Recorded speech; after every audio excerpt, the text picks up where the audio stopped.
When that high school senior comes to your studio and that senior boy sits down in your camera room and tells you he doesn't want to smile, we need to recognize this as just typical, normal, rebellious behavior. It's the same thing I did when I was a high school senior. I had to be macho. I didn't want to smile. As professional photographers, we need to learn the psychology to know how to be able to handle this. We need to learn how to handle this before it grows into a confrontation in the camera room. You know, I was on the volunteer fire department in my small town for about 8 years, and I learned a very important lesson while I was on that fire department. I learned this: it's much, much better, much more effective, much more efficient to prevent fires than it is to try to put them out. It's the same way in the camera room. We can learn psychology, good sound psychology, to help us become the friend of this young senior boy who doesn't want to smile, become his friend, get all the smiles we want from him, make him and his mom very happy. That's what I want to do in this video, is teach you that psychology. What happens when the busy executive comes into your studio? He throws his hat on the chair, looks at his watch, and he says, "How long is this going to take?"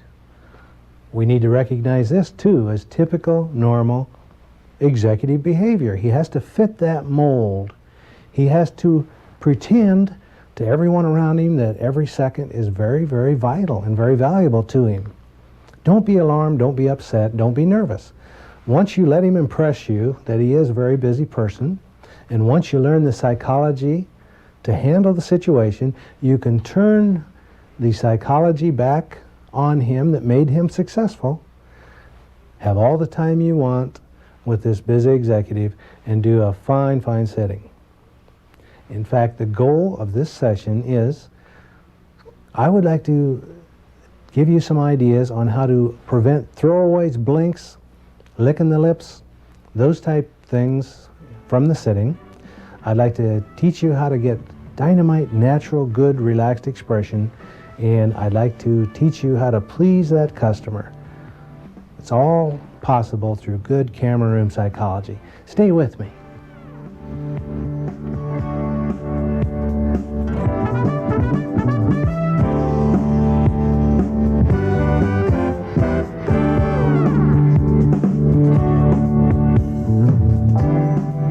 What is psychology? For the purposes of this video, we want a nice, simple definition. That definition is this: let's learn how to understand and control human behavior in the camera room to produce a better product for our customers so that we just simply might serve them better. We need to use psychology to create a positive magic in that camera room. You know, there's a magic that attaches itself to every portrait that we take. A magic that attaches itself so that the customer sees the image on the portrait for 10, 20, or 30 years, but they feel the magic. Let me give you an example of the magic that attaches itself to a portrait. A grandmother brought her little grandchild to me to be photographed. She was going to surprise the little child's mother. She made a special dress for the little child and came in, and she was all happy and cheerful, but the child just wasn't performing well. We tried to work with the child for about 10 minutes, and we just weren't getting anything done. I asked the grandmother, I said, "Did you feed her on the way?" And she said, "Yeah, she ate a whole bottle." I said, "Well, I think that might be the problem. She might be just a little too full," and sure enough, she was. It wasn't but a few minutes later, then the whole bottle came up, all over the dress, all over the camera room floor. She went in, changed the dress, came back. The little child was beautiful after that. She just did perfectly. We got some of the most beautiful portraits that I've ever taken of a little child. But you know what Grandma says to me every time she sees me around town or I see her in the store? She talks about the magic that attached itself to that portrait. And in this case, it was negative magic. She says, "Marty, have you ever had a child do that since my little granddaughter?" She doesn't talk about the beautiful portraits that we got from the sitting. She talks about the magic. We need, as professional photographers, to learn that good camera room psychology from the very first contact with the customer until the very last moment where we carry that portrait out and put it in that customer's car. We need to learn that psychology so the magic can all be positive. You know, the mechanical part of photography is quite easy. Almost anyone can learn to operate a camera. Most photographers don't have any problem in that area, but many photographers have a great deal of difficulty handling their customers, handling their clients in the camera room, knowing just what to say to them that gets the very best expression from them, and never do they ever learn how to really truly control behavior in that camera room. By learning good psychology, you can let them know they have a friend who really cares for them, someone who really loves them, who can put them at ease, make them feel very important. And when you learn how to use good camera room psychology, it translates itself directly into profit in that camera room. In fact, you know what you might call this session? This video session might be called Using Good Camera Room Psychology to Make Your Life Easier, to please that client so that you can go on a vacation as frequently as you want, the vacations you so richly deserve. Let me make this important point right now. You, at this very moment in your studio, are using psychology in the camera room. It's unavoidable. Everyone is creating a psychological environment. Everyone is using psychology. I guess what you need to ask yourself, is the psychology I'm currently using the very best that I can use? The ultimate goal of using good psychology in the camera room is to relax that customer, get good expression from that customer, so they'll just simply look good and natural. In fact, you might say in our business, it's better to look good than to feel good. When you hear that customer say, you know, that's just not our Jimmy, or we just aren't real happy, they can give you the most innocuous, inane, vacuous type excuses for not liking the proofs. But what it really boils down to is that we fail in the camera room. And when we fail in the camera room, it usually pertains to expression, because expression is the most important thing that there is. And it usually means that we didn't use the right psychology. And I want to make an important point here. When we fail in the camera room, we fail in the sales room. That is almost inevitable.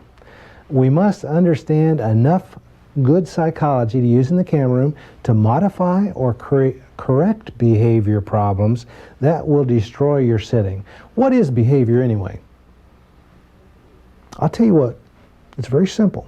Behavior is just anything that that customer does. If they blink, that's behavior. They lick their lips, that's behavior.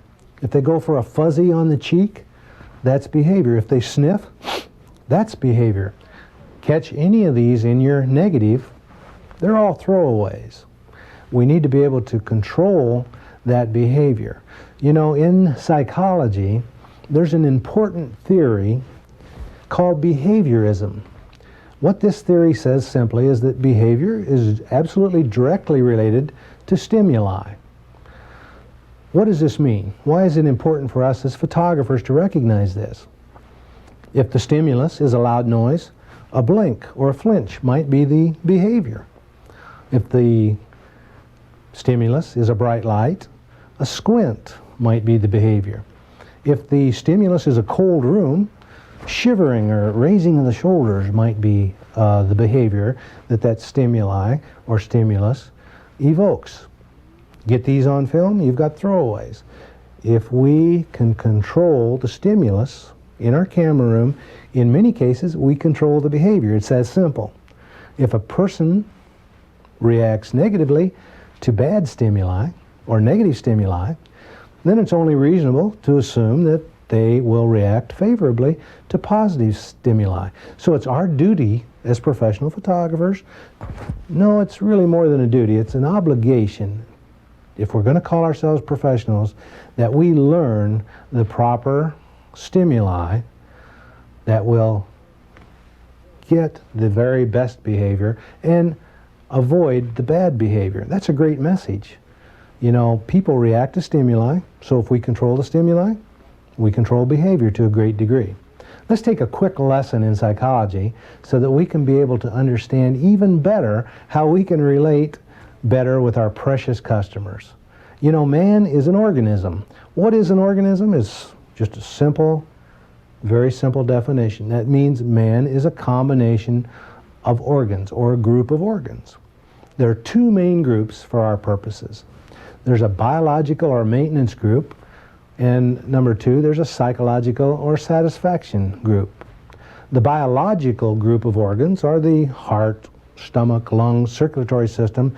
Those are the organs that we must have to maintain life. Remove any of those and we die. Psychological or the satisfaction organs are the eyes, ears, nose, and mouth. We take one of these away and we live, but not quite as well. These are our sensory perceptors. Why do we need to understand this? Two reasons. Number one, we as professional photographers have very, very little to do with our customers' biological organs, our biological satisfaction. We can control the stimuli that affects the sensory perceptors, the sensory behavior, but we have very little to do with the biological area of our customers. But you know, it's so great in this beautiful country in which we live. Most of our customers' biological needs are not only satisfied, but they're satisfied to excess. How would you like to try to open a studio in starving Ethiopia and try to sell 30 by 40s in Africa to starving natives? I'll say you one thing, if you did that, you're going to have to print them on edible paper, because it's the only way you'll sell them there, because they're interested in satisfying their biological needs. They're not interested in a portrait of their family. They're interested in trying to keep those beautiful little children of theirs alive. In the United States, though, we aren't so concerned with the biological aspect, and this opens up the whole vista of psychological satisfaction. And of course, that's what we deal with in portraiture in the United States. You know, the sensory perceptors or the sensory stimuli to avoid in your studio, let me give you some ideas on this. Sight, since you can affect behavior by the stimuli, the studio should be neat and clean. The colors should be well coordinated and restful. How about sound? Soft music playing in the background. This can also have an adverse effect. You know, if you have older people in and the music is too loud, then you have a negative response to that stimuli. How about smell? Fresh and clean.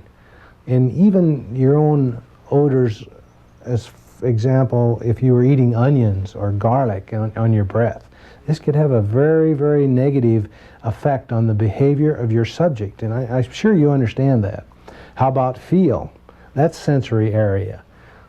The studio, the camera room, should be the proper temperature. If it's too cold, people are going to shiver. Too hot, they're going to perspire. They're going to be uncomfortable. It's going to be reflected in the behavior. How about taste? Maybe your customer might like a nice cup of coffee or a Coke. That might let them relax a little more. And that stimuli might evoke a behavior of relaxation. If any of these are out of balance, behavior is affected, and so is your sitting. If they're all okay, then it's only a great start, because the total environment of your studio can be very pleasant and neat, but we still must learn the psychology in the camera room. If you think that stimuli in your camera room isn't something that affects behavior, let me tell you a little story about a senior girl who brought a cat into the studio to be photographed one day. This cat was in the dressing room, and it created a massive stimulus so strong in the nasal sensory perceptor area that we all performed an evacuation behavior. And I'll tell you, nobody worked in that studio for about 20 minutes that day. Another important point that affects your client's behavior and your credibility is your own appearance. You know, wearing proper clothing, being well groomed, neat and clean, has never ever detracted from anyone's success. Not ever. Dress for yourself. If you look good and you know it, you'll feel good and you'll do a better job. I believe it's very wrong for any one person to tell another person how to dress. So I would never do that. But I will tell you one thing. Your dress absolutely, without any question, affects the respect, the credibility, and the aura you project to your client. It absolutely does create a visual stimulus in that area with your client, and it does affect the behavior, and it directly affects your camera room psychology. Your own dress, your own appearance also affects your attitude. If you feel good about your appearance, you'll exude that confident aura that commands respect and a good response from your client in the camera room. Look worthy of the behavior that you expect from your subject in the camera room, and also look worthy of the prices that you charge for your product. Remember, you also are an organism, and your behavior also is affected by the stimuli. Using the ideas in this module can give you confidence. Confidence is one of the most important, one of the most positive stimulus you will ever receive. Confidence exhibited for your client will affect them in a positive way. That's psychology. What we've been discussing is environmental psychology. Once the environment is proper, then we can talk about more specific forms. Here are some tools that we will use later on in this module. We'll use them in a gentle, loving way, but we can use fear psychology, guilt psychology, reward psychology, anger psychology, sympathy, empathy, status, and deprivation. All are different stimuli that we can use to control behavior. I'll point these out as we use them later on. Let's get into some specifics now. Marty Rickard Photography, this is Marty. Well, sure, we'd love to work with your senior boy. Yes, what school does he go to? Well, super. Let's see if we can set up an appointment right now then. You know, you might think it's a little strange that we start a camera room psychology module on the telephone, but it's my strong belief that camera room psychology actually does begin with that first contact, and usually it's on the telephone. You know, your telephone voice can make or break your sitting. Stop and think about it for a moment. If a nervous senior high school girl is calling and she receives a gruff, cold voice on the phone, this can make her even more nervous because it's something they're a little jittery about anyway. They don't do this every day. Our telephone video module tells you exactly what to say on the phone, but let me generally say this. There are two important things I believe you must do on the phone to help your camera room psychology.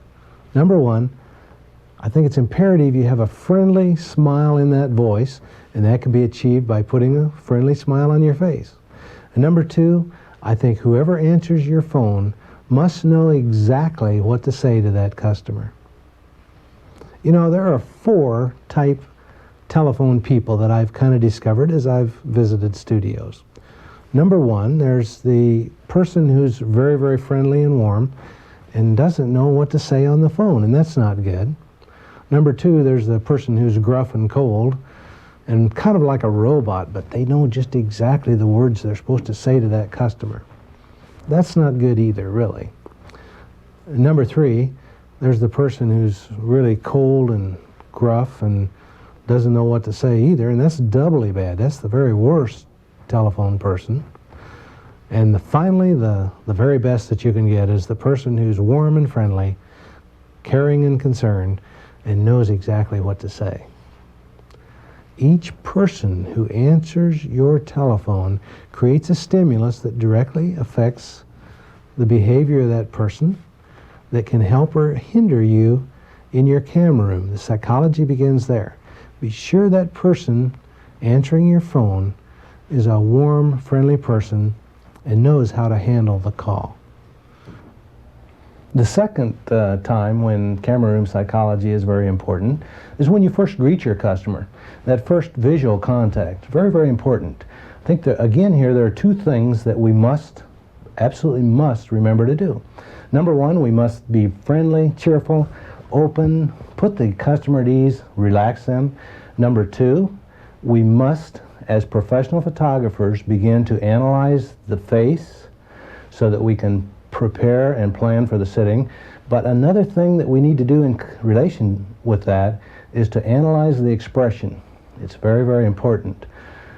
The reason we need to do that now is because they will be more relaxed with expression now than they will be when you set them down in front of the camera and begin to take their photograph. So now's the time to memorize that natural, normal expression so that you'll be able to recognize it later on in the camera room.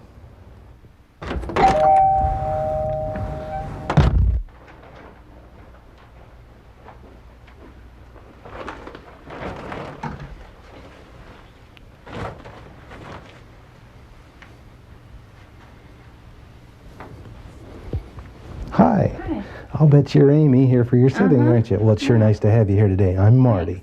I'll be doing your photographs today. Okay. I do need to check out a little information here on your ticket. Is that the correct spelling of your name, Amy Steinhook? Yeah. Okay, 2 E's. Okay. And the address? And Yeah, that's right. the telephone number? Is that the one that we should call when your proofs are ready? Yeah. Okay. And you'll be getting an indoor and outdoor sitting? Yeah. Okay. And then we'll be working with your pet cat. Right. Is that right? And Yeah, the cat's she's in in the the car? car with Mom. Okay, great. Why don't we just let you slip out of your coat and we'll visit a little bit before we start. Check on some clothing and things like that. The camera room psychology begins here. For the first visual contact, remember when you first meet your customer, they will be gobbling up bits of information about you and your studio like Pac-Man gobbles the little dots in the Pac-Man game. And this will be the first impression, and believe me, it's very hard to change that impression once it's first embedded in the customer's mind. So it's important that we act as a friend and that we relax the customer and put them at ease. You can do this by being relaxed and at ease yourself. And when you get confidence that you're aware of the psychology you're using, it'll be much easier to relax yourself. The second thing that we'll be doing is studying our customer's face, studying the expression that the customer has naturally and normally before we get into a camera room situation. And we'll be doing something else that's very important, and we call it our Johnny Carson step. And what that is just simply gathering information from our customer that we will use later on in the camera room to really involve her in the camera room session, to get great expression from her and to make the sitting more tailored to her own individual purposes. Some of the questions that we will ask her will be to gather information, but we won't actually ask the question. For instance, I could say, do you have a boyfriend? What's his name? Yeah. That's too harsh. That's a criminal investigator interrogating a suspect. How about this? And this is the way we do it. Gee, Amy, did you bring your class ring along today for your sitting? I've got my boyfriend. Oh, great. That's a big rock there, isn't it? Yeah. DS. What's the D stand for? Danny. You notice I found out the name of her boyfriend, and I didn't ask. I asked what the D stands for. I found out that she had a boyfriend without asking. I asked if she had a class ring. Later on in the camera room, you'll see how we'll use this information. If we want a smile from Amy, we'll just have her say Danny, and we've got one. Is that right, Amy? Yeah, that's right. Okay. Now, we might interrogate her harshly, and we say, where are you working this summer? McDonald's. Okay, or we might do this. Amy, what are you doing this summer to stay out of trouble? Working at McDonald's. Oh, great. And what do you like best about McDonald's? I like eating. You can get in trouble eating, can't Yeah. you? What's your favorite sandwich? The Big Mac? Big Mac, yeah. Oh, great. We ask this very gently by saying, what are you doing this summer to stay out of trouble? We didn't ask her if she was working, ask her if she had a job. This gets into it very smoothly. Now, later on in the camera room, if we want to smile, we just have Amy say Big Mac, and we've got one. That's how the psychology works, as you'll see later on in the camera room. There's some other things, too, that you might want to find out about your customer without even asking the question. Amy, I bet after 13 years of school, when you graduate, you're ready for a nice long vacation, huh? Yeah, I have to work to make some money for college. Oh, you're going on to Yeah. school. Mhm. Well, that's great. And what are your interests then? Oh, nursing or sociology, something like that. Super, super. Here's what we could have done. What are you going to do when you graduate from school? Too harsh, too harsh. But we get into it by asking a question that leads to it. Now, we found out what her boyfriend's name is. We can use that. We found out where she works. We found out what she likes to do. She likes to eat at work. We found out what her favorite sandwich was. We found out what she's going to do when she goes to college. We're planning the sitting. We're preparing the sitting right now, and we're preparing also some psychology to make that sitting fit her. Now, these questions wouldn't be asked normally like this in a rat-a-tat-tat machine gun type situation. What we would normally do is just ask them casually as we went back into the dressing room, but for the purposes of our video session, the dressing room's a little too small. Then we would go through clothing. I would line it up in an orderly fashion, and then we would start the camera room session. But remember the points here. We want to become a friend. We want to put her at ease. We want to study her face and study her expression. And then we want to gather information so that we can use later on in the camera room session. I believe very strongly that getting yourself ready is the first step in the camera room psychology process. I believe that you should be filled with enthusiasm, something that you can turn off and on by yourself. You need to, if you've had those onions for dinner, you might want to do a breath mint and be just ready to go in the camera room yourself. The second thing I think you need to be sure of is that the room itself is ready. Now, I like to have the lights on, so the room is light and airy and bright when they walk in. I don't want the customer to walk into a tomb-like atmosphere with a bright light shining in their face. Again, it might be something similar to being interrogated in a police station, and we don't want this. Remember, the customer is going to be a little uneasy. They're going to be a little nervous. It's not like taking a shower. We don't do this every day. The customer doesn't. And it's something that they're a little uneasy about. Thirdly, I think the camera should be all set up, ready, focused kind of temporarily. I think you should be loaded and in the position that you're going to use it for that first pose. The lights should be generally in place.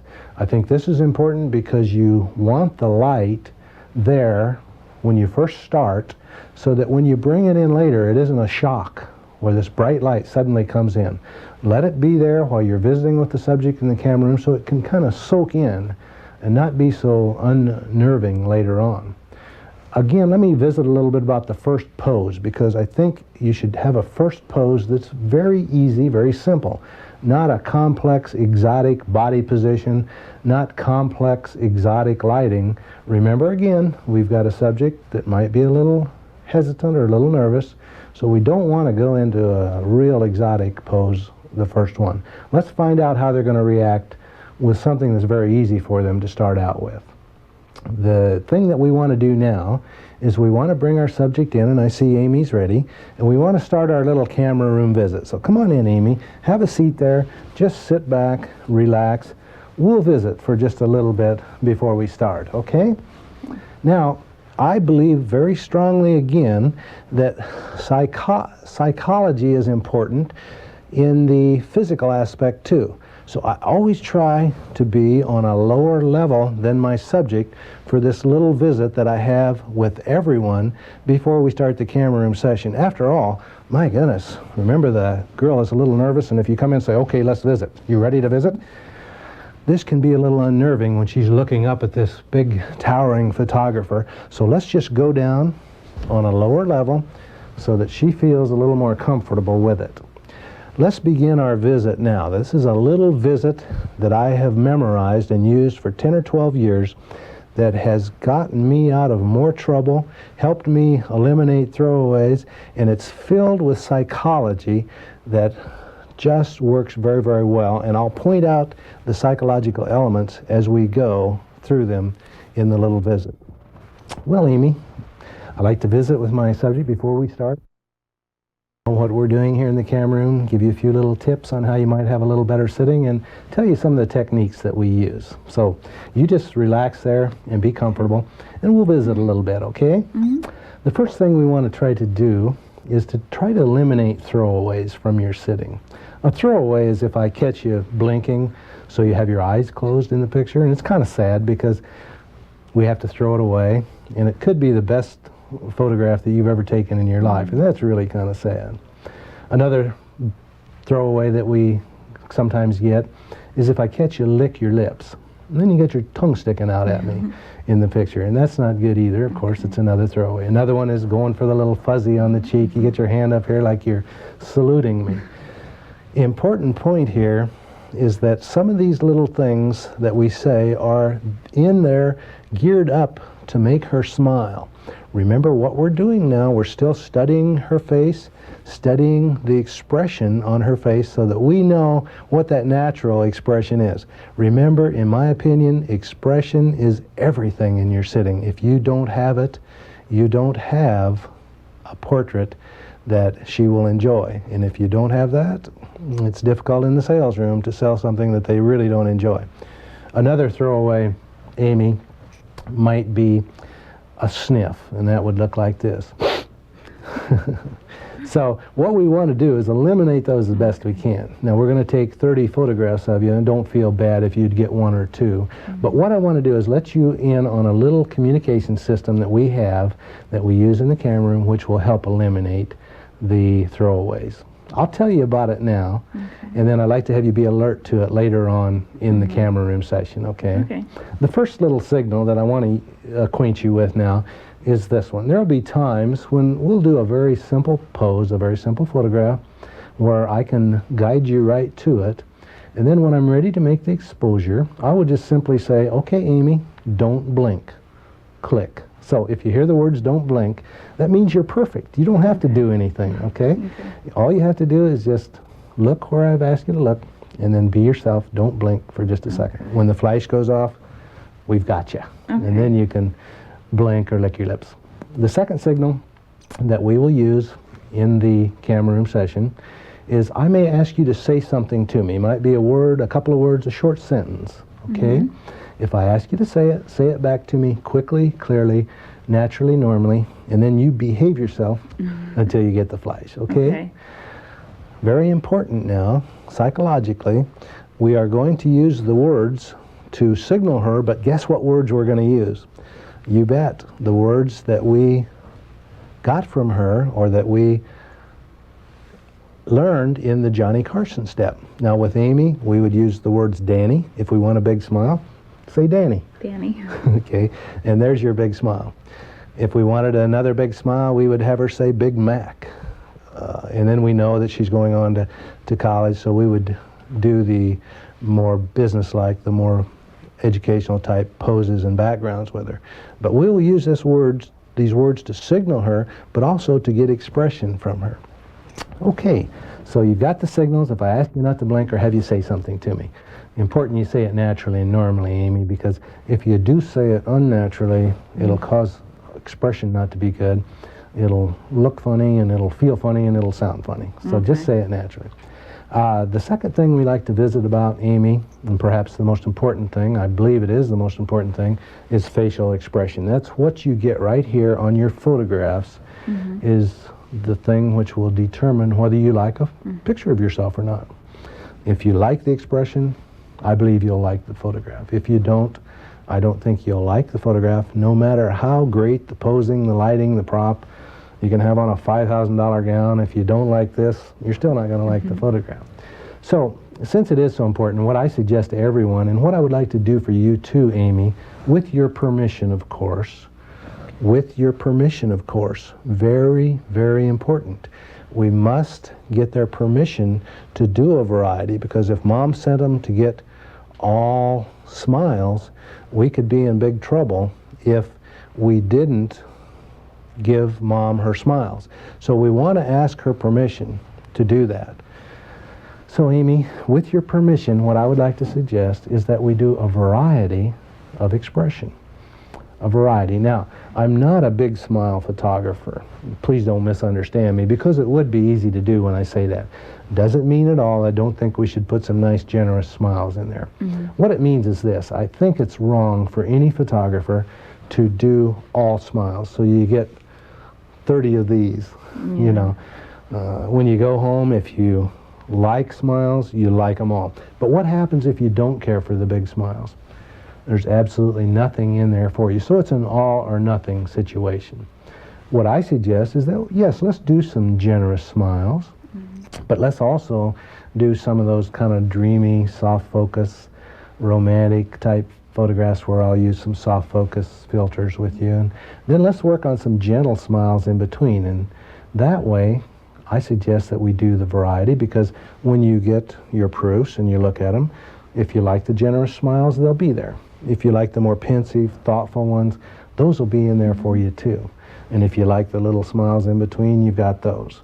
That way, when you look at your setting, it's not all or nothing, all big smiles, but it's a good variety to select from. Does that sound okay to you then? Yeah. Great. Remember, we've got her permission now, so it's very difficult for her to say when she picks up her proofs that I wanted to do all smiles and I've got these soft focus misty ones in here.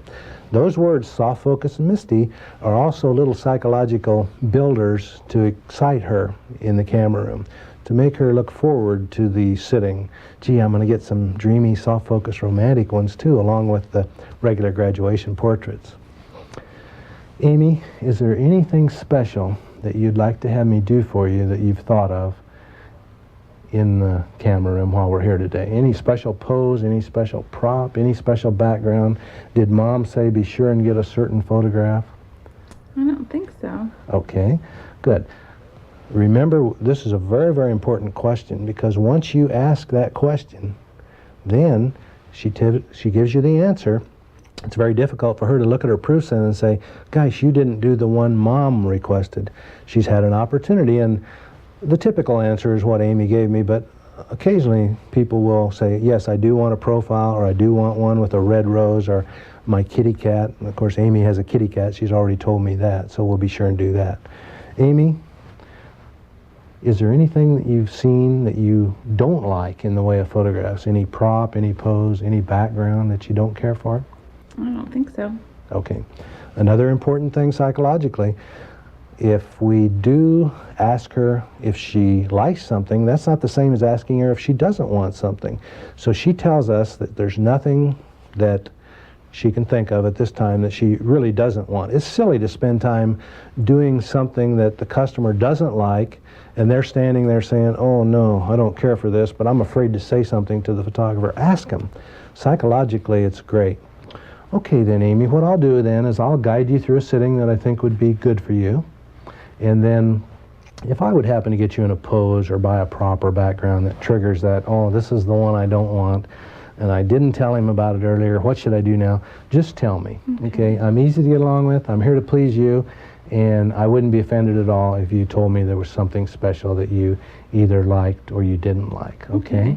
So be sure and let me know anything that you think of that you would like to do, or anything that I head you toward that you don't want to do. Okay. Okay?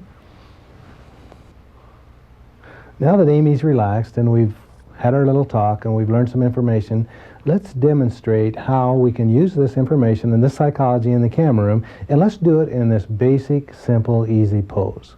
So let's take a couple of photographs here and we'll show how we do this. Amy, if you'll look right in the camera, turn your head a little to your right. That's it. Now on this one, we want to do just a gentle little expression about what you have right there. Moisten your lips. Give me a blink. Okay, don't blink now. Great. You did super, Amy. The next one now, if you look right in the camera, we'll do a little more generous smile on this one, but not the big one. Let it flow.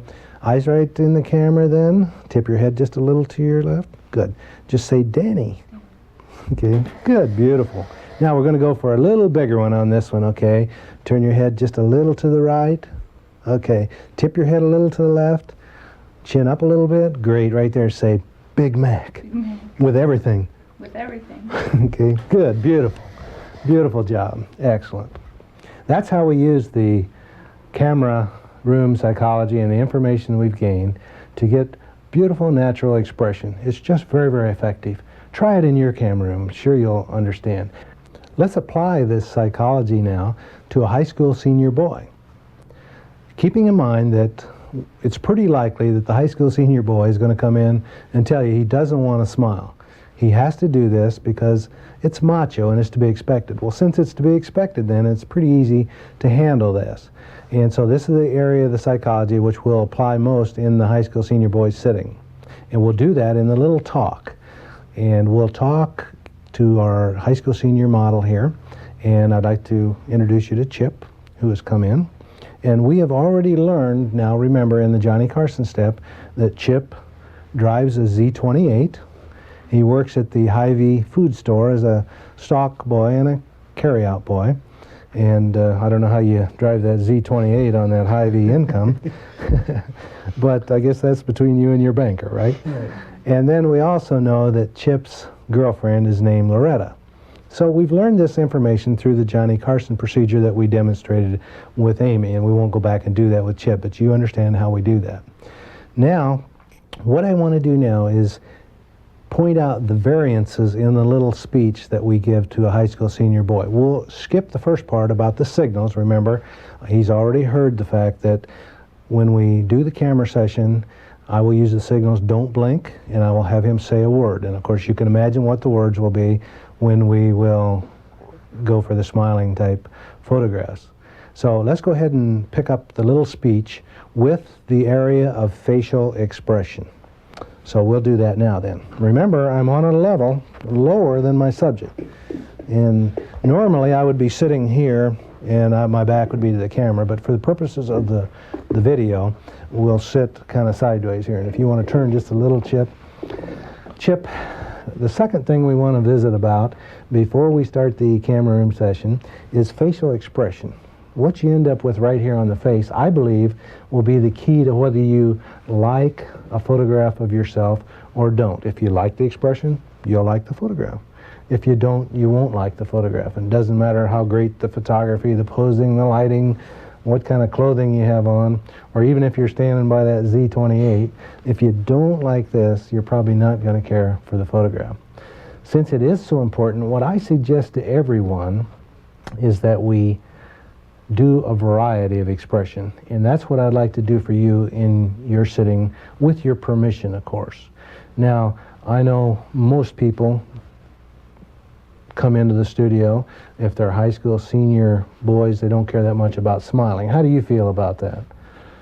Well, I really don't think smiling looks that masculine. Okay, so I kind of feel the same way. I personally don't care for smiles myself. So I guess we kind of agree on that. You know, but there are other people that we need to think about. There's mom and grandma, and they probably go for smiles. So what I suggest is a simple solution is that we just do a variety. Let's do a few smiles for them, and let's do a few stronger ones, more sober ones for you and I. How does that sound? Sounds good to me. Okay, so let's do a variety of expression, and what I like to do, to be a little more specific, I like to do some fairly generous smiles. You've got some gentle smiles in there that I like. I've seen from studying your face. I also like to do some ones where you're just completely relaxed in expression, about like what you have there. And then I like to do, for those of us who like a little stronger expression, I like to do one where I'll have you biting down with your teeth so that it looks like this, and we really get good definition in the jawline, kind of an intense expression that a lot of guys like, and I like that myself. So that way, when we get your proofs, then we've got the very strong one, we've got the relaxed, kind of a sober one, and we've got some gentle smiles, and then we got the generous smiles, you know, for mom and grandma. Does that sound okay to you? Yeah, sounds fine. Okay. Generally speaking, when a high school senior boy comes in, he thinks you're going to try to make him smile in every single exposure. He likes it, I think, when you let him know that we'll do some generous smiles for mom if you'll let me do some sober ones and some macho ones and some strong ones for myself. I've been using this little psychology with the senior boys for 10 or 12 years, and I can honestly say in those 10 or 12 years that I have not had a single senior boy fail to smile if I promise to put the sober ones in too. And I've made a lot of mothers happy. What would happen though if he just simply says, as has happened a couple of times, no, I really don't want any smiles. Then there's another little psychology that we can use called fear psychology. And let's assume for the purposes of this session that Chip has said, well, no, I really don't want any smiles in my sitting. Let's assume that he said that even after we've used the psychology with him, the normal psychology. Now, we don't normally do this, but as a last resort, we would go into our fear psychology. I would walk over to the camera, I would get his sitting envelope, and on here there's a little area for other instructions. And I would do this. Well, Chip, that's fine. I can understand that. Let's just make a note of it here on the envelope that Chip requested no smiles in any of his poses. Just in case Mom asks about it, we want to make sure that she realizes it was at your request. Okay, Chip? So let's just make that note here. Well, maybe you better just have a couple smiles in there. Oh, we'll do some smiles then for Mom? Okay, great. This works very, very effectively. It's never failed me, although we don't use it very often. Once Chip realizes, or the subject realizes, that his mother is going to see it written down in black and white that he did not want to smile in any of his poses, the fear psychology works. I can assure you there'll be no problem in the sitting getting Chip to smile. Let's continue the wrap-up of our little speech that we do with Chip. Okay, so we'll do that now. Now I'm back on a lower level. You notice when I was doing the fear psychology, I was on an upper level. I was towering over him like this. There's a purpose in that. Now we'll go back to our lower level. Okay, Chip, great. Then is there any certain special photograph that you would like to have me do for you? Maybe Mom said be sure and get this one, or anything you've seen in anyone else's proofs or anything that you'd like to have me do for you? Well, one of my pictures taken with my car. Okay, great. So we'll do the Z28, right? Okay. That wild blue Z28. Yeah. Okay, we'll get that in there then. And is there anything special that you've seen that you really don't care for, that you want to avoid in the photographs? No, not really. Okay, good. Then we'll go ahead and start the session. If I would happen to get you in a pose that just isn't you, or a prop or a background that triggers that thought, you know, gee, this is one I don't care for, you be sure and let me know. Okay. Okay, I'm here to please you. I'm easy to get along with, and I wouldn't be offended at all if you give me any input on whether you like or don't like something, okay? All right. Good. We'll start the session then now. Okay, Chip, now let's do that real strong one, and I'll have you looking right in the camera. Turn your head a little to your left, okay, and straighten your head just a little, tip it to your left, okay. Now, moisten your lips. Give me a couple of blinks. Okay, bite down real hard. Okay, blink once. Don't blink now. Good, great, real nice. Okay, now let's work on that.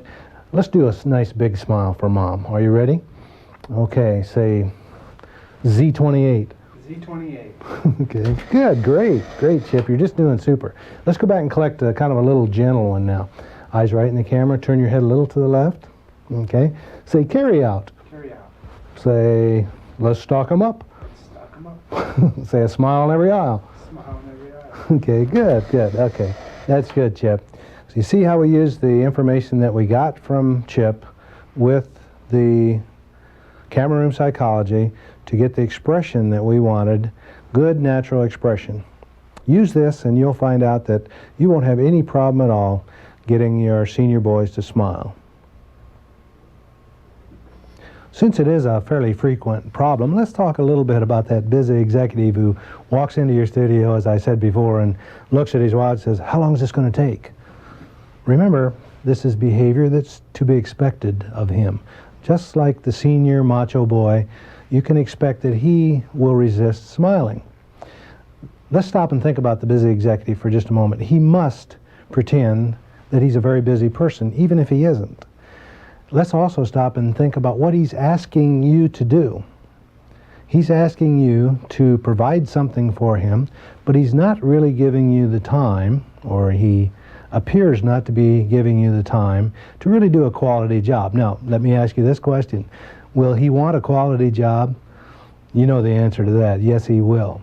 So let's just turn the tables on him, and let's use some what I call contradiction psychology. We might walk up to the busy executive and introduce ourselves. Hi, I'm Marty. Nice to have you in our studio today. Do we have a time problem? Let's just listen to his response now, but in all likelihood it will be something like, yes, I am a pretty busy man, and I just wonder how long this is going to take. My time's quite valuable. Now we will use the contradiction psychology by saying this to the busy executive. Well, Mr. Smith, I can certainly understand that.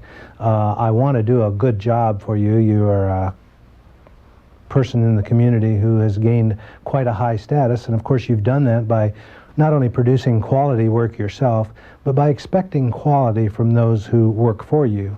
And since I will be working for you the next few minutes, I would like to have the time to do the very best quality I can, and I know you would expect the very best quality from me, just as you have throughout the past years when you were achieving your success in the community. What we might do, Mr. Smith, is this. Would you like to use the phone to adjust your schedule, or I could have my secretary call someone to change an appointment? Or I guess the third alternative would be maybe we should just go ahead and take the time for the appointment now, or another alternative might be we could reschedule you when you did have the amount of time necessary to do a fine quality job.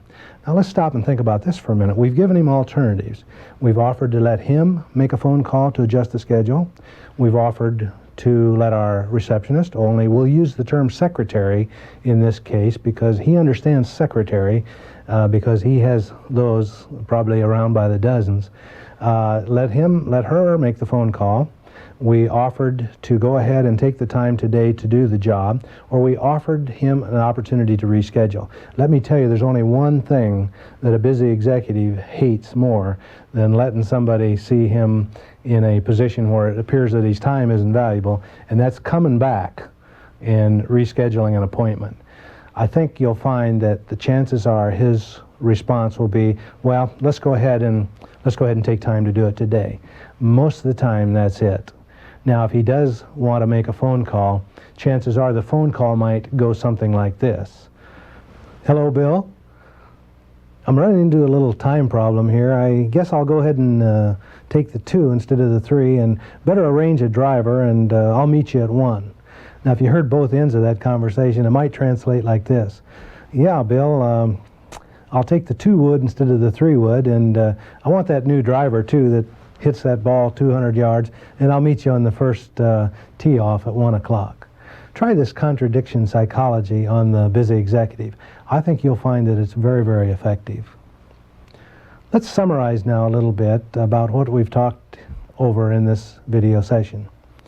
We've talked about how stimuli affects behavior and how to arrange the studio environment so that we can have the very best behavior from our customers. We've talked about greeting our customers on the telephone in a friendly way and knowing exactly what to say on the phone. We've talked about greeting our customers at the door as a friend. We've talked about the Johnny Carson step and how we can get the information from them that we will use later on in the sitting to involve them in the sitting. You've seen the little talk that I give everyone before we start the camera room session. And remember, I'm always on a lower level when we do that. And then we've talked about how we can use that information that we've gotten from them to get good, natural, relaxed smiles and expression, and how we can avoid throwaways, blinks, and things like that. We've also emphasized how to get a smile out of that macho senior boy and how to turn the tables a little bit on the busy executive. I hope you can find this information valuable to you. It's been very valuable to me in the last 10 years. And thank you very much.